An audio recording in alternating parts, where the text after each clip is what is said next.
Bueno, y en relación a lo mismo, las diferentes coaliciones que hoy están tomando decisiones con miras a la elección municipal, a la elección regional, pero además con las implicancias que esto tiene en la próxima presidencial. Vamos a conversar del tema, vamos a analizar un poco todo lo que ocurrió en estos últimos días. Tenemos el contacto a esta hora y le agradecemos a Marco Moreno. Marco, ¿qué tal?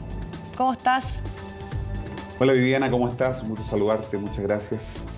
Marco, bueno, ayer fue un día que en lo político estuvo absolutamente marcado por la decisión ya de Evelyn Matei. Esto se sabía, se estaba trabajando, incluso la puesta en escena en que ella iba a comunicar que no va a la reelección en el caso de Providencia, y con esto ya se lanza su candidatura presidencial. ¿Cómo lo ves? Porque muchos dicen que las carreras anticipadas también tienen ciertos riesgos. Sí, efectivamente, ayer, como tú dices, se concretó finalmente la decisión de Evelyn Matei de no repostularse al municipio de Providencia. Algo parecido, y por eso que hay una suerte de fantasma, diríamos, de Lavín, ¿no es cierto?, en la candidatura o sea, en la carrera política de Evelyn Matei. Hizo Joaquín Lavín, ¿no es cierto?, en enero del 21 renunció a repostularse a Las Condes para ser candidato presidencial. Y fíjate que 6 meses después, solo 6 meses después de que había renunciado a la alcaldía de Las Condes, en la primaria de ese año 2021 no fue derrotado, ¿no?, en esa primaria. Solo 6 meses. Para la primaria que tendrá que enfrentar Evelyn Matei el próximo año, en la eventualidad que haya primaria, ¿no?, que será el 6 de junio, exactamente en 15 meses más, ¿no?, será la primaria para la primaria presidencial del próximo año.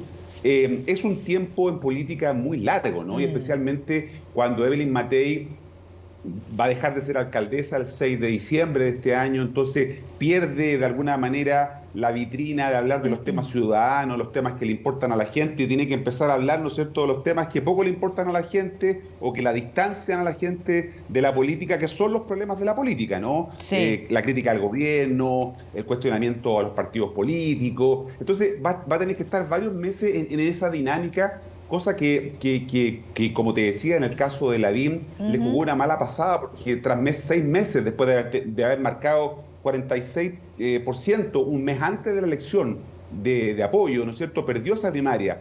Evelyn Matei hoy día, si bien es cierto, tiene un buen rendimiento en las encuestas, está con también 2 adversarias posibles, ¿no? Por una parte, la senadora Jimena Rincón, si es que decide, ¿no es cierto?, pactar con Chile Vamos pensando en el próximo año. Y ojo que también la eventual candidata por Las Condes, Marcela Cubillos, ¿no?, podría ser una adversaria de Evelyn Matei, a pesar de que ella está postulando a la alcaldía, pero no hay que descartar que si Evelyn Matei, ¿no es cierto?, tuviera un deterioro en su nivel de apoyo, probablemente los partidos van a tomar decisiones distintas el próximo año, porque estamos a 15 meses todavía de esa primaria del sector.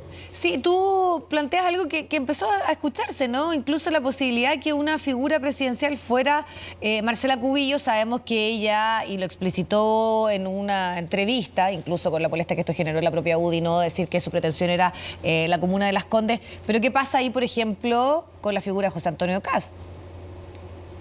Bueno, José Antonio Kast, Viviana, va a competir en primera vuelta sí o sí. Ya. Él no va a participar de una primaria de Chile Vamos, ¿no? No se va a someter a ese proceso, ¿no? Él ha dicho que él va a competir en primera vuelta, tal como lo hizo el año 2021, ¿no? Y si no pasa la segunda vuelta, tomará una decisión, ¿no? Por lo tanto, vamos a tener en el voto de las elecciones del próximo año a a José Antonio Kast sí o sí en la papeleta. Otra cosa es lo que ocurra, ¿no es cierto?, con Chile Vamos, y por eso te decía que hay que tener ojo con lo que pueda pasar, ¿no es cierto?, con esa primaria que vamos a tener en 15 meses más, porque yo no descartaría a priori, ¿no es cierto?, que si bajan las encuestas, baja el nivel de apoyo de Evelyn Matei, por lo que decíamos antes, Jimena Rincón o Marcela Cubillos, que podría ser alcaldesa en ese minuto, ¿no es cierto?, podrían ser también opciones para ese sector político si es que en 15 meses se desgasta el actual liderazgo de Evelyn Matei.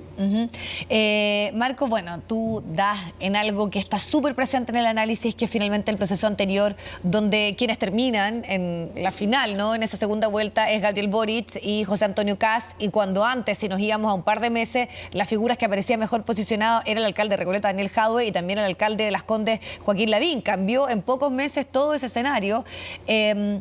Puede, y todos dicen que cualquier cualquier como decisión anticipada con la evidencia de lo ocurrido ahí puede cambiar. Pero sí hay que reconocer que de alguna forma también le da una cierta ventaja a alguien que ya está pensando en una candidatura presidencial o que ya está de alguna manera trabajando en relación a aquello y le pone presión, podríamos decir, al otro sector, que en este caso el oficialismo, donde hay muchos nombres que están circulando, pero todavía no hay ninguna claridad de cuáles son los liderazgos, y te lo pregunto a ti, en los cuales se comience ya a trabajar o pensar para la presidencial del próximo año.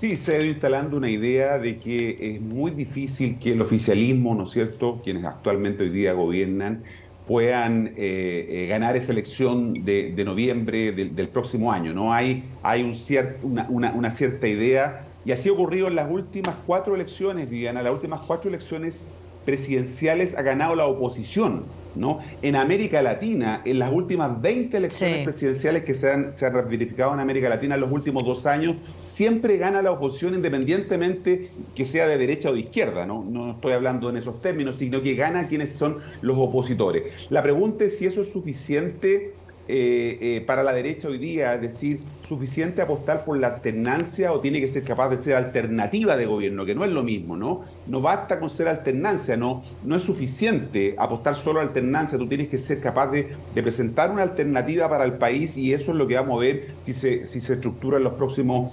15 meses, ¿no? Antes de la primaria. En el oficialismo, por supuesto que todavía la cosa está más difusa. Probablemente después de las elecciones de octubre, del 27 de octubre, se tomen decisiones, ¿no? Porque quienes están en el gobierno, las 2 ministras, Carolina Toá y Camila Vallejo, que son las que más han sonado, ¿no es cierto?, en las encuestas, en los estudios de opinión, tendrían que probablemente abandonar el gabinete, ¿no?, si quieren iniciar una carrera presidencial. Por lo tanto, en el oficialismo yo creo que todo esto se va a congelar hasta después del resultado de octubre. En cambio, como vemos, la oposición se adelantó, para mi gusto, demasiado la carrera presidencial, porque se está presidencializando todo esto, la elección de octubre, ¿no es cierto?, a 15 meses, como digo, de una primaria presidencial, y a 600 días de una elección presidencial que será en noviembre del próximo año. Sí, habían ciertos plazos que tienen que ver precisamente con los procesos internos, con la definición de candidato y con ciertas primarias que hacen que ayer, claro, entendemos que la declaración de Evelyn Matei más bien apunta a que tiene que concentrarse en otras cosas, pero sabemos que esas otras cosas obviamente es con miras a la presidencial del próximo año. Marco, pero tú dices, claro, hay una prueba que se acerca, que está a la vuelta de la esquina, que son las elecciones de octubre, donde en el proceso anterior la derecha sufrió una de sus mayores derrotas, incluso perdiendo comunas emblemáticas como pudo haber sido Santiago. Entonces ahora hay una fuerte arremetida y una fuerte estrategia de ellos de buscar candidatos, de ir precisamente, sobre todo en algunas comunas más populares, a recuperar un electorado. ¿Cómo lo analizas? Porque también ya comienzan a aparecer algunos sondeos, algunos estudios que dicen puede que ganen más votos, pero no más alcaldes. Y en esta lógica de decir, lo que ocurre en la municipal es un claro antecedente para la presidencial. Sí, efectivamente, en Chile, como tú lo dices, Viviana, las elecciones de gobiernos regionales y locales, ¿no es cierto?, ahora suelen ser muy buenos predictores de los resultados electorales de la elección parlamentaria y presidencial, que es al año siguiente, ¿no?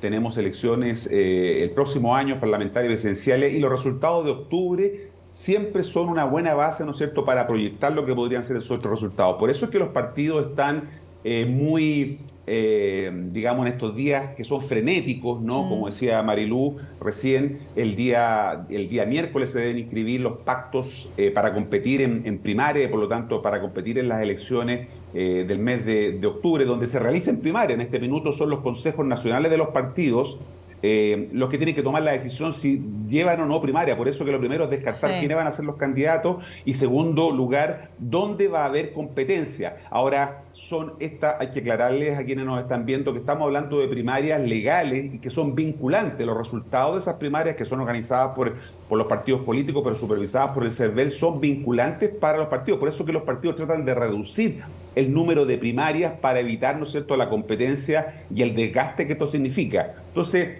efectivamente lo que estamos observando es que hay preocupación en el oficialismo, porque evidentemente los alcaldes que van a la reelección pueden sufrir el castigo, ¿no?, de los ciudadanos a la gestión del gobierno. Los ciudadanos van a ir a votar y siempre lo hacen evaluando a quién está gobernando, ¿no? No solamente a quién está gobernando en su territorio, sino que también está gobernando en el país. Y por eso que hay preocupación en el oficialismo, especialmente en los alcaldes y alcaldesas que han visto complicada su gestión en los últimos meses. Estoy pensando, por ejemplo, en Valparaíso, en Viña, en lo que puede estar pasando en Santiago, ¿no?, en donde o Ñuñoa, donde ganó el oficialismo, pero que hoy día está en disputa esos territorios, ¿no es cierto?, porque están siendo fuertemente amenazados, por una parte por la oposición, pero también por el desgaste que tienen que asumir estos candidatos, ¿no es cierto?, cargar con la mochila también del gobierno. Marco, me interesa también preguntarte, porque hablamos y en este proceso de elecciones nos concentramos, incluso también es un tema de los medios, ¿no?, en específicamente los alcaldes, porque tienen una visibilidad, porque probablemente están enfrentando también las mayores problemáticas de la ciudadanía, el tema de seguridad. Pensemos, por ejemplo, lo que son las declaraciones del mismo alcalde Bodanovich en relación a cómo trabajar el tema, que se instalan en el debate, ¿no? Pero ¿qué pasa con los gobernadores regionales, que son además figuras que reciben votaciones muy importantes de toda una región, pero que están un poco como no en la mayor como atracción incluso política, y es una figura que se buscó durante mucho tiempo, que se debatió en el legislativo de cómo dotar a esta autoridad? ¿Qué está pasando también? Porque ahí hay bolsones y hay ahí votos que son bien relevantes, creo yo, en lo que puede ser tomar el pulso a las fuerzas políticas.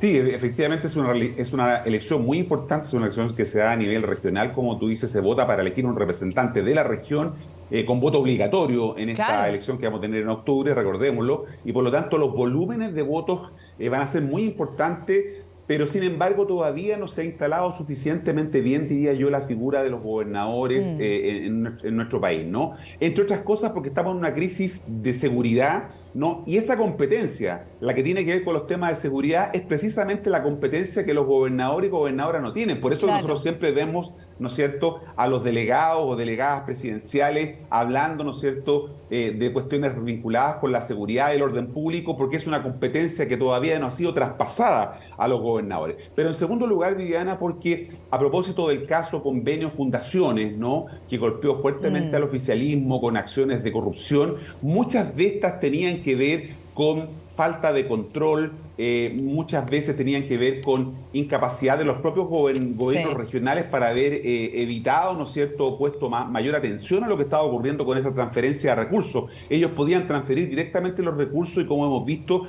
en algunas regiones, en el caso de Antofagasta, Los Lagos, Valparaíso, en la región de la Araucanía, ¿no? Valparaíso no está en este caso, la Araucanía, la región de la Araucanía, se han visto afectadas, ¿no es cierto?, la región de Biobío se han visto afectadas por situaciones vinculadas en estos casos. Entonces eso también le ha ido dificultando o generando a los gobernadores, ¿no es cierto?, tener los mayores niveles de legitimidad, porque está siendo cuestionado también por ese lado. Entonces es un escenario complejo para esta elección, que donde de todas maneras la oposición tiene más problemas para levantar candidatos competitivos a quienes son actualmente, ¿no es cierto?, gobernadores y gobernadoras, por ejemplo, en el caso de la región metropolitana, con Claudio Rego, o en el caso de la región de Valparaíso con Rodrigo Mundaca, ¿no?, que son gobernadores que probablemente tengan más bien garantizada su reelección porque no tienen buenos contendores al frente. Claro, incluso de Claudio Rego, que sabemos que también siempre, y él mismo lo ha hecho público en otras ocasiones, tiene una intención presidencial.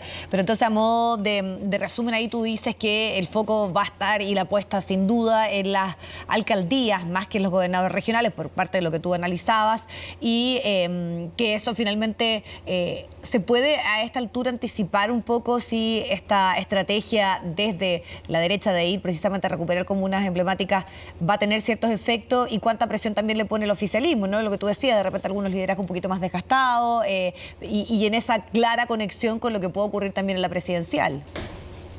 Sí, va a depender un poco de la estrategia, porque lo que hemos visto hasta ahora, Viviana, es que la derecha solo está dispuesta a competir con buenos candidatos, y hay candidatos interesados en las 3 comunas del sector oriente de la región metropolitana, donde tienen prácticamente garantizado una elección. O sea, ¿dónde vemos las peleas y las disputas? En Las Condes, en Vitacura, en Lo Barnechea. En las otras comunas no hay tantos candidatos dispuestos. Uno se pregunta por qué la derecha no va a llevar a Marcela Cubillo, por qué no lleva, ¿no es cierto?, a candidatos como Nicolás Monkever o Cristian Monkever a competir a otras comunas en donde sí tienen que ir a disputar. Entonces, el problema con la estrategia de la derecha, creo yo, de la oposición está siendo que están, como te decía al principio, apostando demasiado solo a la alternancia y no hacer alternativa. Insisto mucho en este punto porque es importante que se entienda que no basta con esperar que me toque gobernar, sino que tengo que ser capaz de demostrar capacidad, condiciones y un proyecto para poder hacerlo, y eso es lo que está en duda hoy día, porque la derecha compite, ¿no es cierto?, y tiene discusiones en donde sabe que tiene posibilidades de ganar, pero en el resto del territorio no está mostrando buenos candidatos. Claro, y además también en este punto que tú me haces, que me parece muy relevante decir, claro, se llega al poder, pero muchas veces eso se puede truncar muy rápido si es que no hay un proyecto concreto, sólido, el cual se trabaja como una propuesta alternancia y no alternativa. Gracias, Marco, como siempre, la posibilidad de conversar y hacer un análisis de todo lo que está ocurriendo en este proceso. Nuevamente un año electoral y, bueno, ¿para qué hablar del próximo, no? Que nuevamente vamos a tener ahí un escenario presidencial y parlamentario. Que estés muy bien, Marco. Gracias, Viviana, que estés muy bien también. Chao.